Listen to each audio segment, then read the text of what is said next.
حضرت حسن بصری کہتے ہیں کہ میں ایک بادشاہ سے مجھے کوئی کام تھا، میں ملنے گیا تو مجھے پتا چلا کہ بادشاہ سال میں ایک دفعہ اپنے گاؤں جاتا ہے۔ میں اس کے پیچھے اس کے گاؤں چلا گیا تو وہاں ایک قبر تھی۔ بادشاہ نے سب سے پہلے پڑھے لکھے لوگ لا کے قبر کے قریب کھڑے کیے، تو میں نے پوچھا یہ کیا ہو رہا ہے؟ کہنے لگے ذرا دیکھو، یہ بادشاہ کا ایک ہی بیٹا تھا، ایک ہی اکلوتا اس کی قبر ہے۔ پڑھے لکھے لوگ پہلے کھڑا کیے، پھر اس کے بعد اس نے ڈاکٹر، حکیم، طبیب کھڑے کیے، پھر اس کے بعد اس نے فوجی، سپہ سالار، نیزہ باز، گھوڑ سوار کھڑے کیے۔ یہ کیا ہو رہا ہے؟ تو کہتے ہیں مجھے بتایا گیا اس کا ایک ہی بیٹا تھا، بیمار ہو گیا، پھر فوت ہو گیا۔ بادشاہ سال کے بعد یہاں آ کے کہتا ہے پتر یہ سارے پڑھے لکھے لوگ میں نے تیری قبر پہ کھڑے کیے ہیں ملک کے، اگر علم لڑا کے تجھے بچایا جا سکتا تو شاید میں مرنے نہ دیتا۔ پھر یہ حکیم، طبیب، یہ سارے کھڑے ہیں اور بادشاہ کہتا ہے بیٹا اگر یہ ساری ان کی دانائی دے کے تجھے بچایا جا سکتا تو شاید میں تجھے مرنے نہ دیتا۔ پھر بادشاہ سپہ سالاروں کو، گھوڑ سواروں کو، تیر اندازوں کو کھڑا کر کے کہتا ہے پتر اگر طاقتیں لڑا کے بھی موت روکی جا سکتی معاذ اللہ تو شاید میں روک لیتا۔ پھر وہ آخر میں اپنے سر سے تاج اتار کے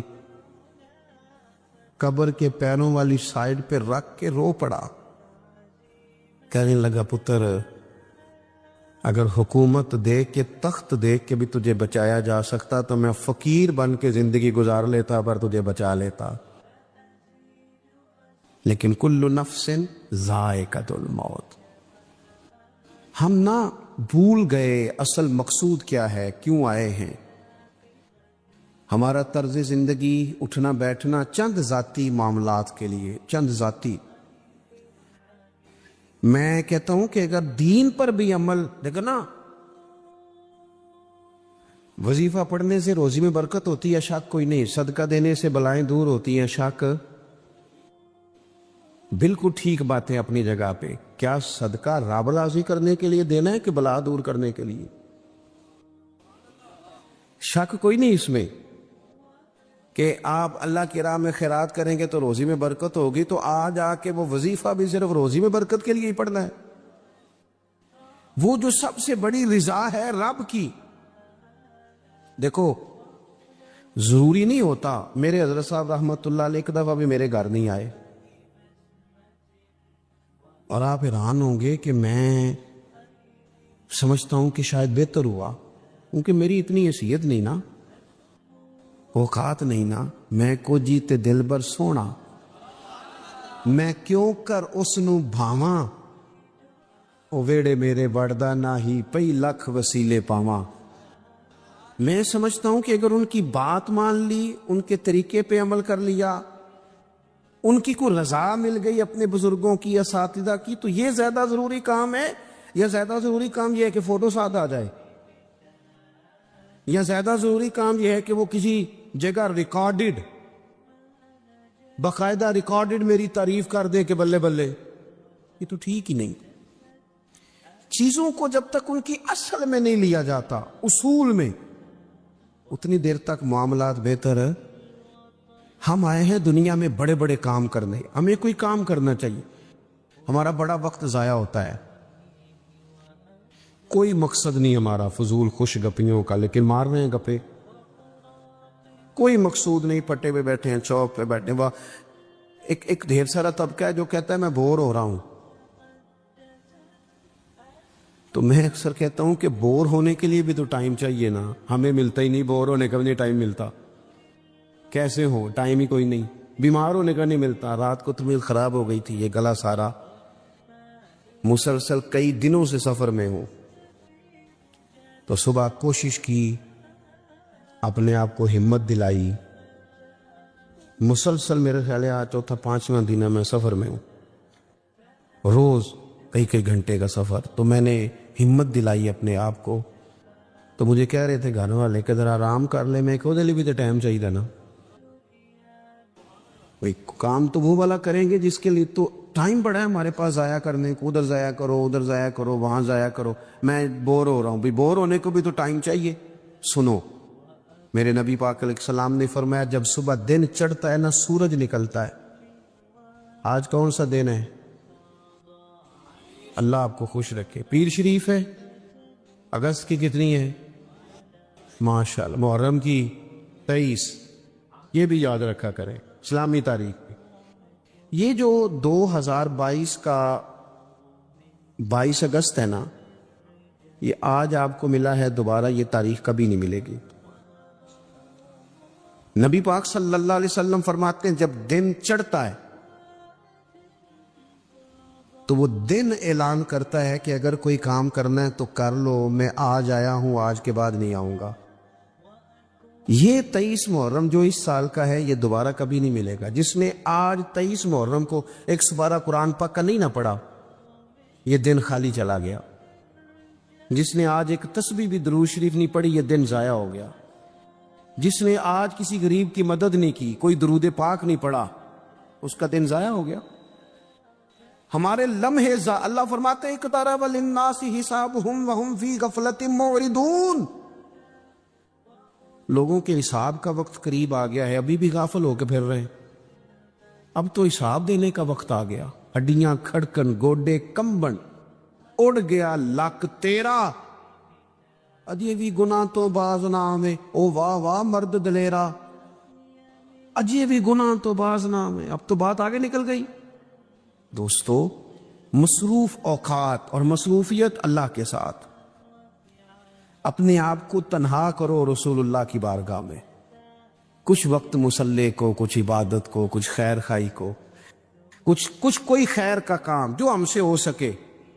نبی پاک صلی اللہ علیہ وسلم نے تو یہاں تک بشارت سنائی، فرمایا جس بندے نے گلی سے روڑا اٹھا دیا تھا نا کہ لوگوں کو تکلیف نہ ہو، چلو کچھ کیا تو تھا نا. جس نے روڑا اٹھا دیا تھا رب نے اس کی بھی بخشی فرما دی. اگر کوئی کام میں عرض کروں جو کام ہم کرتے ہیں نا اسے ذرا صحیح کر کے کرنا شروع کر دیں. صحیح کر کے. میں ایک آفس میں تھا، دفتر میں کسی کام کے لیے گیا تھا، تو میں نے اپنے وہ ڈاکومنٹ سارے متعلقہ آدمی کو دیے.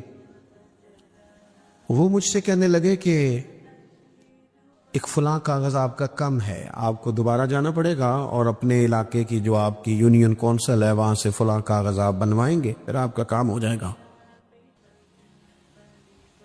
تو میں نے کہا ٹھیک ہے. تھوڑی سی بات چیت ہوئی تو مجھے وہ پہچان گئے. کہنے لگے او خو آپ تو فلانے صاحب ہیں. میں نے کہا جو نام آپ نے لیا ہے یہی میری دادی نے میرا نام رکھا تھا. صحیح پہنچ گئے آپ. وہ کہنے لگا اچھا آپ ہیں، آپ بیٹھ جائیں. میں بیٹھ گیا. انہوں نے خود ہی وہ کوئی کمپیوٹر سے چیزیں ٹائپ کریں اور وہ ایک فارم نکالا، مجھ سے سائن کرائے. کہنے لگے آپ کا کام ہو گیا، آپ تشریف لے جائیں. میں نے ان سے کہا کہ شکریہ تو میں آپ کا ضرور ادا کروں گا، پر میں زیادہ خوش نہیں ہوا. میرے پاس 2 لوگ تھے، گاڑی بھی تھی، میں بیچتا، یہ کاغذ آ بھی جاتا، علاقے میں بھی فون کرتا، مجھ سے محبت کی جاتی ہے، مجھے فارم جلدی مل جاتا.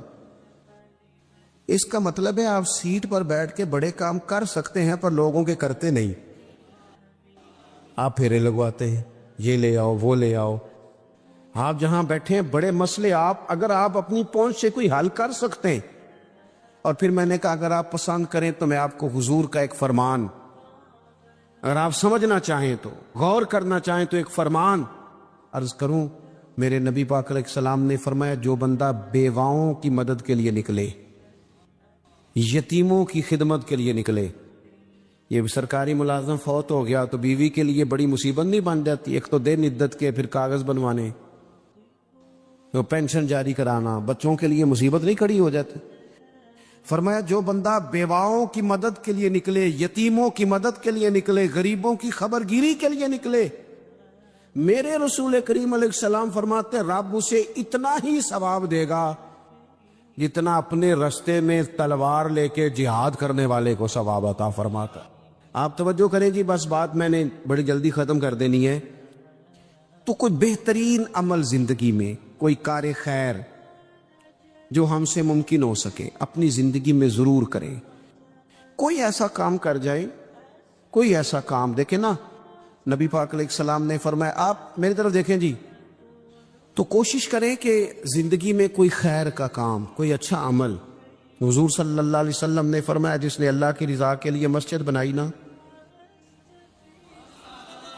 اللہ اس کے لیے جنت میں مکان بنائے گا. اچھا جی, کتنی کو بڑی مسجد ہو, 2 کنال پہ 4 کنال پہ, تو ایک حدیث میں اس کی بھی وضاحت کر دی. فرمایا اتنی مسجد بنا دی جتنا چڑیا کا گھونسلہ ہوتا ہے.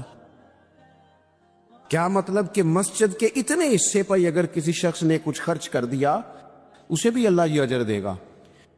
کوئی کارنامہ زندگی میں, کوئی خیر کا کام, اور جلدی سے انتظار نہ کرے کہ ابھی میں بڑا چھوٹا ہوں, ابھی میرے ہاتھ پیسے نہیں, ابھی اور کچھ نہیں. نیکی کر گزرے. اللہ کے محبوب علیہ السلام نے فرمایا, نیکی کو چھوٹا نہیں سمجھنا. کچھ نہیں نہ ہو سکتا تو تلخیاں چھوڑ دو, اپنے بھائی سے مسکرا کے میلے لیا کرو, دوست احباب سے ہنس کے ملو, اسی سے برکت ہو جائے گی. بہترین عمل کوئی کار ہے نمایاں, اور یہ ضروری نہیں آپ کے کام کا نتیجہ آپ کو فوراً مل جائے, کچھ نتیجے قیامت میں بھی ملیں گے. نبی پاک علیہ السلام نے نا صحابہ کرام علیہم رضوان کو حج کی فضیلت بتائی. کعبے کا طواف کرنے کا یہ ثواب ہے, حجر اسود کو چومنے کا یہ ثواب ہے, مینا, مزدلفہ, عرفات, سعی, طواف, سب کے حضور نے فضائل بیان کیے. تو جو جمرات پر رمی کی جاتی ہے نا, جس کو اپنی زبان میں ہم کہتے ہیں شیطان کو کنکر مارنا, اس کی فضیلت نہیں سنائی. تو نبی پاک علیہ السلام سے صحابہ نے عرض کی, یا رسول اللہ اس کی کیا فضیلت ہے؟ تو حضور نے فرمایا, یہ تو تمہیں قیامت کے دن پتہ چلے گا نا, جب یہ نیکی بھی تلے گی, کچھ ریزلٹ قیامت میں نکلیں گے. عمل کر جائیں, یہ نہ کہیں سویرے امام حسین قربانی دے گئے لیکن یزید 4 سال پھر بھی حکومت کر گیا, لیکن ان کی قربانی کا حال یہ ہے کہ گلی گلی امام حسین کا پیغام عام ہو گیا. وہ 4 سال حکومت کر گیا پر کوئی اس کا وارث بننے کو تیار نہیں ہے. تو ضروری نہیں نتیجہ سویرے نکلے عمل. وہ محمود غزنوی گزر رہے تھے نا, تو ایک بابا درخت لگا رہا تھا, تو ہاتھ کانپ رہے تھے, لیکن کچھ کر تو رہا تھا نا. درخت لگاتا ہے, ہاتھ کانپ رہے. تو محمود غزنوی قریب آئے, اچھا لگا, کہنے لگے, بزرگوں نہ تو آپ ان کی چھاؤں میں بیٹھ سکیں گے درخت کی, نہ پھل کھا سکیں گے, تو اتنی محنت کیوں کر رہے ہیں؟ تو بابا جی بڑے سمجھدار تھے, مسکرا پڑے, کہنے لگے, میں نہیں بھی پھل کھاؤں گا تو چلو میرے پوتے تو کھائیں گے نا. چلو میں نہیں کھاؤں گا, میں نہیں چھاؤں میں بیٹھوں گا تو کوئی مسافر ہی بیٹھ جائے گا, کوئی مجھے خیر ملے گی, مجھے امید ہے اللہ فضل کرے گا. محمود بڑا خوش ہوا. انہوں نے نا ایک اشرفیوں کی تھیلی تحفے میں دے دی, بابا جی رکھ لو. تو بابا جی کہنے لگے, تو ابھی کہہ رہا تھا تجھے پھل نہیں ملے گا, تو میں نے ابھی لگایا نہیں, پھل اللہ نے پہلے دے دیا ہے. رزلٹ تو ملتا ہے, پھل تو ملتا ہے, لیکن ہم کوئی بوٹا لگانے کو تیار ہے, کوئی خیر کا بوٹا, کوئی اچھائی کا درخت, کوئی کام کرنے کو تیار ہی نہیں. نبی کریم صلی اللہ تعالی علیہ وسلم کے غلاموں سنو, جب بابے نے کہا نا, تو کہتا تھا نتیجہ نہیں ملے گا, تو مجھے تو مل بھی گیا ہے. تو محمود اور خوش ہو گئے, انہوں نے ایک اشرفیوں کی تھیلی اور دے دی. بابا کہنے لگا, محمود دیکھ میرے خلوص کی برکت, لوگوں کے باغ میں سال میں 1 دفعہ پھل ہوتا ہے, میرے میں 2 دفعہ ہو گیا ہے. اس نے ایک تیسری تھیلی بھی دے دی. شرط یہ ہے کہ ہم کوئی خیر کا کام کریں, کوئی اچھائی کا کام کر جائیں, کوئی بہتری ہو جائے, کوئی ایسا اسلوب اختیار کریں جس سے کسی کو نفع ہو جائے. لیکن ہمارا مزاج یہ ہے کہ ہم بھلائی کرنے کو تیار. ایک بات آپ سے عرض کرنی ہے, کر لوں, کچھ نہ ہو سکے تو دوستوں کی صلح کرائیں, لڑائی نہ کرائیں. میں ایک جگہ میں بیٹھا تھا, تو کچھ اور دوست بھی ہمارے وہاں بیٹھے ہوئے تھے. تو وہ اٹھ کے چلے گئے. تو جو میرے ساتھ باقی بندہ بچ گیا نا، اس نے ان کی غیبت شروع کر دی. تو میں بڑا پریشان ہو گیا. اس نے کہا جی یہ اس طرح کا ہے، یہ دیکھو کتنی کہانیاں سنا رہا تھا، اس طرح کا ہے، اس طرح کا ہے، اس طرح کا ہے. میں پریشان ہو گیا. وہ مجھے کہنے لگا آپ کیوں اتنے پریشان ہو گئے؟ میں نے کہا اس لیے پریشان ہو گیا ہوں کہ وہ چلے گئے ہیں، تو نے ان کا چھوڑا کچھ نہیں. اب میں جاؤں گا تو پتہ نہیں پیچھے تو میرا کیا حال کرے گا. اس لیے کہ میں سمجھ گیا ہوں تیری طبیعت کیا ہے. ہم اس وقت تو مزہ لے رہے ہوتے ہیں نا جب کوئی ہمیں سنا رہا ہوتا ہے، لیکن جب کوئی ہماری سنائے گا پھر ہمارے لیے مصیبت کھڑی ہو جائے. ہم اس وقت تو کانوں کا ذائقہ لینے کے لیے سن لیتے ہیں فلانے کی غیبت، لیکن یاد رکھنا جو آپ کے پاس آ کے کسی کی سنا رہا ہے وہ آپ کو معافی نہیں دے گا، وہ چھوڑے گا نہیں، ہر چیز کھول کے رکھ دے گا. تو میں نے کہا میں اس لیے پریشان ہوں کہ آپ معافی نہیں دے رہے، تو میرا کیا کریں گے؟ تو خیر وہ بندہ کچھ سمجھدار تھا، کہنے لگا آپ نے میری توجہ کرائی ہے، آئندہ ایسا کام نہیں کروں گا. دوستوں کے بیچ نا نبی پاک علیہ السلام نے فرمایا کسی کی عزت کسی جگہ خراب کی جا رہی تھی تو اس کا دفاع کر. تو وہ کہ نہیں یار ایسی بات نہیں ہے، تم غلط کہہ رہے ہو. ہم نہ فوراً بلکہ منفی بات جلدی قبول کرتے ہیں، کہتے ہیں نہیں اور بھی دسنا تینوں میں دو. حضور نے فرمایا تو کسی کی عزت کہیں خراب ہو رہی تھی تو دفاع کر. جہاں تیری عزت کا مسئلہ بنے گا رب تیری عزت کا دفاع فرمائے گا. تو بتائیں جس کی عزت کا محافظ اللہ تعالیٰ بن جائے. لیکن شرط یہ ہے کہ ہم محافظ بنیں، لوگوں میں صلح کرائیں. کچھ بھی نہیں بگڑتا، بھائی بھائی ناراض ہونا. وہ ایک بھائی آ کے کہتا ہے جی میرے اوپر بڑا ظلم کیا میرے بھائی نے، تو اب دوسرے دوست کیا کہتے ہیں؟ وہ چلتی پہ تیل ڈالتے ہیں، کہنے میں تو پہلے نہیں پتا سی، میں تو گل نہیں سا کرتا کہ تیرا بھرا ہے. وہ اور بیچارہ بگڑ گیا. حالانکہ حکم یہ ہے کہ ان کو قریب کیا جائے، ان کو کہا جائے وہ یار نہیں مجھے پتہ ہی نہیں، تو بیمار تھا تو میں نے اسے روتا کتنے دیکھا ہے، تیرے شادی پہ اسے میں نے خوش کتنا دیکھا ہے. اس کے جذبات ہم بھول جاتے ہیں نا بھائیوں کی باتیں. بھائی بڑے پیارے ہوتے ہیں، بھائی پائیاں دیاں باواں ہوندے نے، ان پر غور کرنا چاہیے. تو دو لوگوں کو قریب کر دیں، ان کی صلح کرا دیں، اچھے جذبات. ایک اور اپیل آپ سے کروں گا، اگر کسی کی بہن کسی کی عزیزہ اپنے شوہر کی سے ناراضگی کا اظہار کرے تو اسے اس کے خاوند کی اچھی اچھی باتیں بتائیں تاکہ ان کے دل قریب ہوں. اگر آپ کا بیٹا اپنی بیوی کے بارے میں کچھ شکوہ کرے تو اسے کہیں نہیں نہیں نہیں وہ تو تیرے حق میں یہ کہتی ہے، کیونکہ وہ اگر دور ہو جائیں گے تو ہم نے تو 2 منٹ بات کر کے رخصت ہو جانا، انہوں نے ساری زندگی کٹے رہنا ہے. قریب کرنے کی کوشش کریں، لوگوں کو دور کرنے کی کوشش یہ ایک بہترین عمل ہے جو زندگی میں کر جائیں. لوگوں کو جوڑ جائیں، پیار کر جائیں. میرے نبی پاک صلی اللہ تعالی علیہ وسلم نے فرمایا ہے جو 2 لوگوں کی صلح کرا دے قربان جائیں. کرایا کیا؟ صلح. حضور فرماتے ہیں تو جو لوگوں کی صلح کرا دے اللہ اسے کامل حج کا ثواب عطا فرمائے گا. لیکن شرط یہ ہے کہ اس میں خلوص ہو، للہیت ہو. زندگی میں ہم نے کوئی کام کرنا ہے، ہم نے صبح اٹھنا ہے تو جد و جہد کرنی ہے. حضرت عمر بن عبدالعزیز کی عمر پورے 40 سال نہیں ہوئی، 39 سال ہوئی ہے. ممبروں پہ ذکر ہوتا ہے، پوری 40 نہیں 39 سال انہوں نے حکومت بھی کی. 5 سپارے قرآن پاک بھی روز پڑھا، ہزاروں کی تعداد میں درود و سلام بھی روز پڑھا، غریبوں کی مدد بھی کی، مہمان خانے بھی بنائے، مسجد. جس نے کام کرنا ہے پھر اس نے انتظار. جلدی سے کام کریں، جلدی سے کچھ شروع کریں، اپنی زندگی کے معاملات کو مینج کریں. ہمیں اللہ نے بڑی بڑی صلاحیت دی ہوتی ہے پر وہ سارا زنگ لگ جاتا ہے، ادھر بیٹھے گپے کی، بھاگے دوڑے، کھائے پیے فارغ ہو گئے. اس سے نقص واقع ہوگا. آخری بات آپ حضرات کی خدمت میں یہ عرض کرنی ہے، میرے دوستو زندگی نا تیزی سے گزر رہی ہے. ہم مانتے نہیں، ویسے یہ ہے کہ بہت سارے لوگ ایسے ہیں جن کی صحت اب ویسی نہیں رہی جیسی پہلے تھی. مانتے نہیں ہم، لیکن ہم نے کافی سارے جنازے پڑھے. ਜਿਨ੍ਹਾਂ ਬਾਝੋਂ ਇੱਕ ਪਲ ਨਹੀਂ ਸਾਂ ਰਹਿੰਦੇ,